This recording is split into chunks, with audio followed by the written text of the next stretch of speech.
আমার ভিতরে বসছে না। আচার্যের কাছে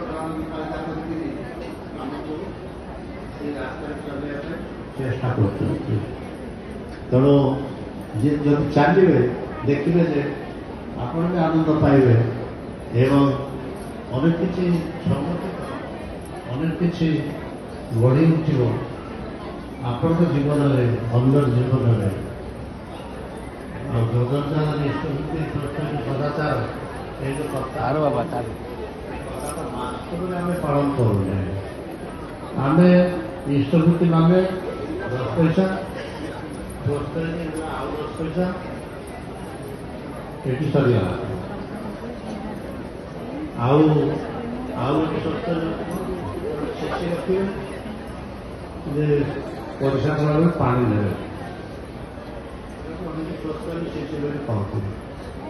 ତେବେ ସ୍ୱସ୍ଥତାକୁ କୋଉଠି ରଖିଲେ? ସ୍ୱସ୍ଥତା ହେଲା 10 ପଇସା, ଆଉ 10 ପଇସା ଆଉ ହେଲା ଗୋଟେ ଶିଶୁ। ଏତିକିରେ ସ୍ୱସ୍ଥତା ରହିଲା।